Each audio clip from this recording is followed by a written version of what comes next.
Today, it's finally time for me to discuss something that's a little bit controversial, but is in dire need of a proper explanation. I'll say this right here, right now. This is a very personal thing, but I believe that everyone needs to hear this side of the story because in my experience, when helping students from all across the country achieve their higher education goals, if they're given the choice between a diploma pathway and going directly into a bachelor, more often than not, what's actually involved in taking up the diploma pathway isn't explained properly, and so most students have a very skewed idea of how this pathway actually works. So today, hopefully we'll be able to clear the air and finally give this pathway the fair representation it deserves. Now, very quickly, over the last few months, Majella and I have put in a lot of work to create a short course explaining everything you need to know about applying for university in Australia. We cover all of the major university admission centres, so if you guys are about to apply for university and you want to make sure that you order your preference list right, you avoid missing out on any offers you're eligible for, and you receive an offer for your dream course,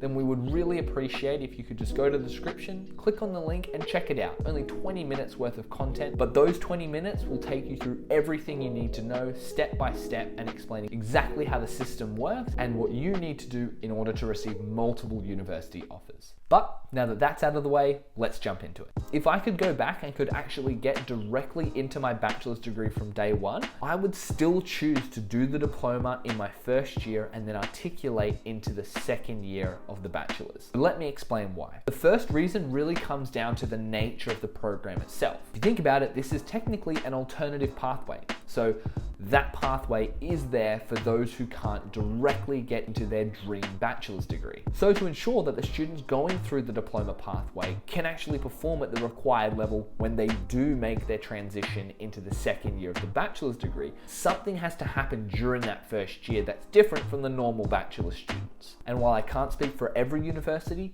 this is how it worked at Macquarie. We irregular bachelor students were studying in semesters. The subjects we studied were broken up into terms. So if we were to look at the timetable of a full-time student, where a regular bachelor student would have 4 subjects to study at a time over a 12 to 13 week teaching semester, what I did and my peers in the diploma program were study 2 subjects at a time in a much shorter 6-week term. So expanding out to the full year, you would have the regular bachelor student studying 4 subjects in semester 1 and 4 subjects in semester 2, 8 across the entire year. Me, as a diploma student, I studied 2 subjects in term 1, 2 subjects in term 2, 2 subjects in term 3, and 2 subjects in term 4. Now, one other thing to keep in mind is that whether you're studying the diploma program or the bachelor, the individual subjects you study are exactly the same. Now, naturally, the next question you may be asking is, okay, that kind of makes sense, but how does the diploma program, presumably there to help support students, require them to complete study in 6 weeks when the regular bachelor students are doing it in 12 weeks? Like, that sounds much, much more difficult. And I completely understand and had the exact same question myself. But let me just explain a little bit more and hopefully that will clear things up a little. So remember, when you're a full-time student as part of a bachelor program, you're doing 4 subjects at a time. So 4 subjects over a 12-week period, not including breaks and exams. And then when you're a diploma student, you're doing only 2 subjects. So half the load in half the amount of time. But it goes even further. So if you think about the time actually spent studying each individual subject, when we consider how these subjects are taught in a semester, you basically only have 3 hours of class time per week. So for most first year business students who are actually studying in the bachelor from day one, they'll probably have a 2-hour lecture and maybe the next day or right after that a 1-hour tutorial. And then it won't be a whole another 7 days before you meet up with that same lecturer, that same tutor, and go through the next week's content. And that's not to mention the 3 other subjects you're studying at the same time. So not only is there a full 7 days between the content that you're learning for this individual subject, but between 1 week and the next, you have 3 other things going on. Now you can probably see where I'm going with this, but as you can imagine, without proper time management and at-home self-learning, that structure makes it really difficult to retain information. Now, when you compare this to the diploma, intuitively, if you think about it, you've got to do what a bachelor student does in 12 weeks in only 6, so that means you have to go through the content twice as fast. Now, I know that sounds like a lot, but when you only have one other subject to think about, it equals roughly the same amount. But at the end of the day, what this means for you as the student is you get much more face-to-face time with your tutor, with the content, and it's much easier to get immersed and understand the concepts because not only do you just physically have more time of your week going towards that individual subject, on top of that, you don't have 3 other subjects taking your brain power away from what you need to learn for this individual subject. So hopefully now you can sort of see how each pathway differs in terms of how the content is actually delivered and what the student experience is like. And for me personally, I find this format, using the terms rather than the semesters, much better for retaining information and really understanding the topic. Like honestly, I've said multiple times in the past, if I could choose to have my entire degree taught in this format, I definitely would. And it showed in my results as well. In the first term of the first year in my degree, I got the best result of any other term and semester throughout the entirety of my 4 years at university.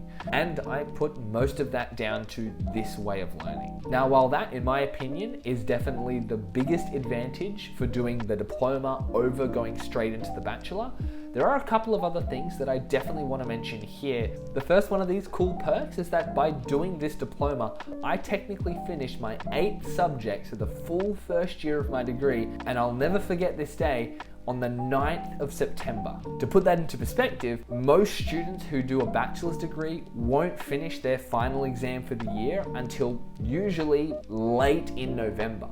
So not only did that mean that I had an extended holiday, but it also gave me options. And basically what I decided to do was, instead of waiting until the end of February the following year, having almost a full 6 months worth of holidays, I was like, well, I'm happy to take this opportunity and get ahead in my degree. So what I decided to do was have a break between September and December and start up doing a summer school session. So that meant I was actually getting ahead purely because doing the diploma meant I could finish my first 8 subjects in such a short amount of time, have a good 3-month break, and then start up over the summer school.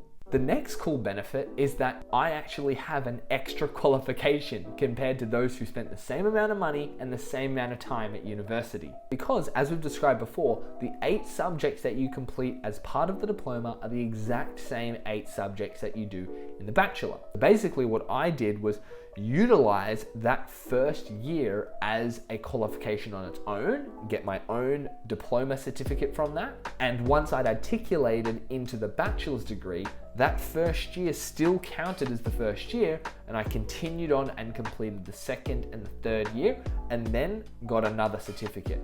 So a bachelor and a diploma, all within the same amount of time and the same money spent.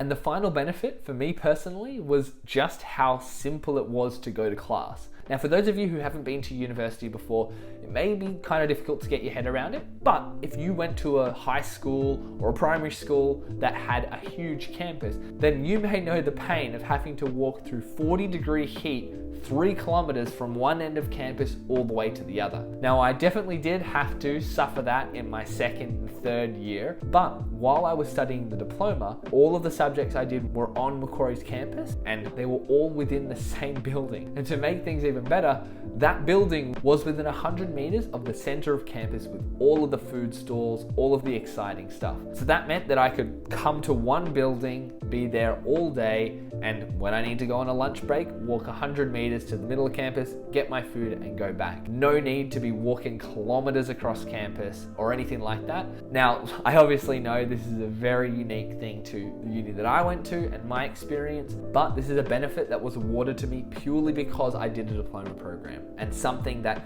when I had officially transferred into the bachelor, I no longer had access to. So if you guys are needing any assistance with getting into a bachelor's degree, I would highly recommend that you at least consider the diploma program. If you aren't sure, then make sure to go down to the description below and you can speak to either myself or Majella about what it is that you're looking to do, and we'll help you as best we can. Other than that, check out one of our other videos and I'll see you next time.